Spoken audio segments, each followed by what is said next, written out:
Learn English with LCS.podcasts. Stay curious, stay ahead.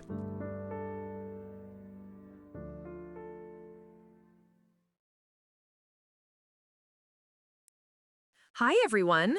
Welcome back to another episode of the LCS podcast. I'm really happy you're here because today's topic is something a lot of parents talk about, sometimes with frustration, sometimes with fear, and sometimes without really understanding it. Yes, I'm talking about gaming, video games. Many parents blame gaming for almost every issue their children face: bad grades, lack of motivation, fewer social interactions, you name it. But I personally don't believe that's the whole story, and I'm not an expert. So today, I invited someone who has firsthand experience. My cousin Daniel is here with us. Hi, Daniel. Welcome back to the show. Hi, Linda. Hi, everyone listening. Thanks for having me again. I feel excited because this is a topic I can talk about for hours. Perfect, because we need you for this one. Before we start, a quick reminder for our learners: stay until the end of the video because we added a keyword breakdown to help you understand and remember new vocabulary. All right, Daniel, let's begin with the big question. Why do you think gaming can actually be helpful for people? Well, the short answer is because it helped me. But let me expand on that. For me, gaming has always been more than just entertainment.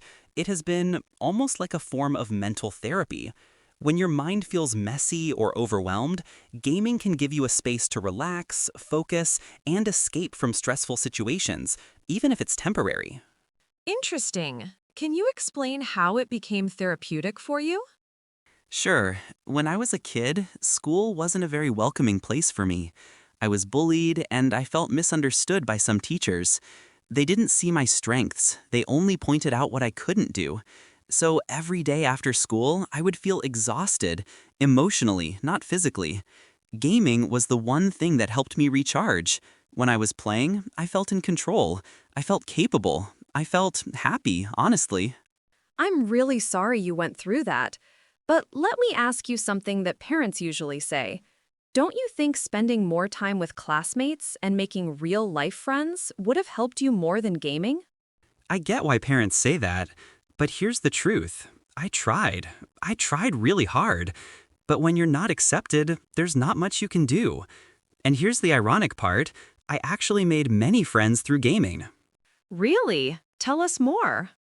Well, nowadays, almost every game has an online mode. And online gaming isn't just shooting or running around, it involves teamwork, communication, and cooperation. You talk to strangers who share the same interests, and sometimes those connections develop into real friendships. For example, I met one of my closest friends while playing an online role-playing game.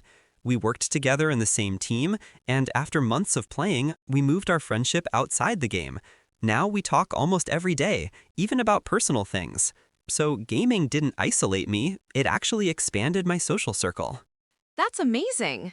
So, would you say that gaming doesn't make people isolated? Gaming can isolate you, but only if you overdo it. The truth is, anything can be harmful when it becomes excessive. Watching TV, eating, working, even exercising. In my opinion, it depends on the individual's personality. You can choose to stay in your room and play, or you can choose to go out and interact with people.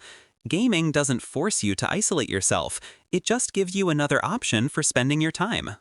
True, but then why do you think so many parents are still worried? There are a few reasons.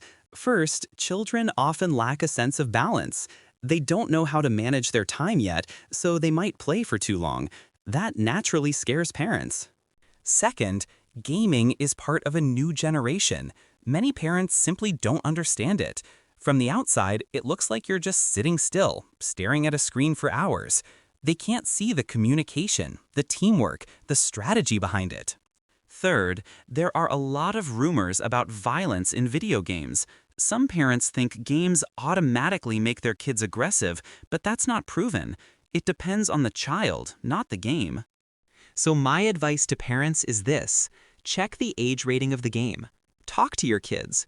Try to understand why they like gaming so much. And please, don't immediately blame the game or take away the device. Sometimes gaming is the only fun or comfort a child has. That's such valuable advice. One thing I personally love about video games is the soundtracks, the OSTs. They're so nostalgic. Sometimes when I'm working, I listen to game music, and it instantly takes me back to my childhood, a time when everything felt simple and joyful. It's actually very comforting. I totally understand. Music can be powerful. And you know what? Some places I love visiting in real life remind me of areas in my favorite games. Games shape our imagination, and that imagination stays with us. And it's not just the music or the scenery. A game with a strong story can truly influence your life, especially when you're young. Stories in games can teach you about courage, friendship, teamwork, responsibility, and even failure. Exactly. My friend's brother, for example, used to play Minecraft all the time when he was little. And guess what? Today, he is studying structural design engineering, probably because building things in Minecraft awakened his creativity.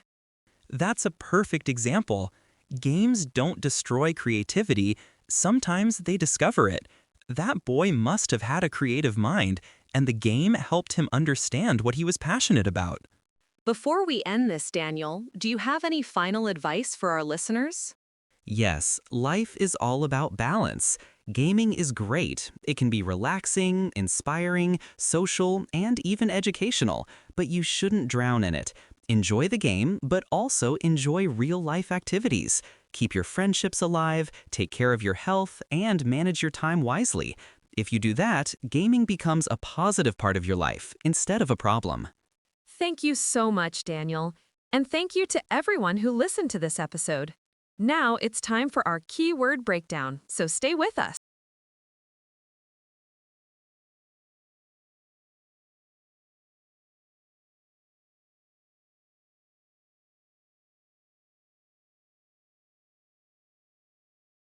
Overwhelmed, meaning feeling stressed because there is too much to deal with.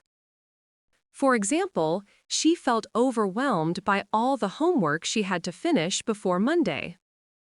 Isolate, meaning to separate someone from others, to be alone. For example, working from home can isolate some people if they don't socialize regularly. Cooperation, meaning working together with others to achieve a goal. For example, the project was successful thanks to the great cooperation between the team members. Expand, meaning to make something larger or more detailed. For example, the teacher asked us to expand our answers by adding examples. Violence, meaning involving physical force that can hurt someone. For example, most children know the difference between real-life behavior and violent scenes in movies. Misunderstood, meaning not understood correctly by others.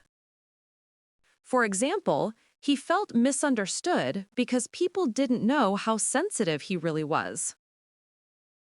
Awaken, meaning to make someone aware of something or interested in it. For example, traveling abroad awakened his curiosity about different cultures. All right, everyone, that's all for today's episode.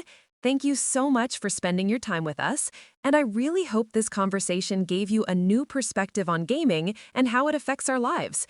If you enjoyed the discussion or learned something new, make sure to give this video a like because it really supports the channel. And of course, don't forget to subscribe and turn on the notification bell so you won't miss our next episodes. We upload new content every week to help you improve your English while talking about real-life topics.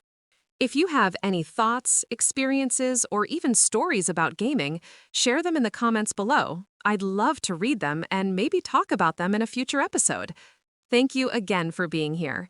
Stay safe, stay curious, and as always, keep learning. See you in the next one. Bye!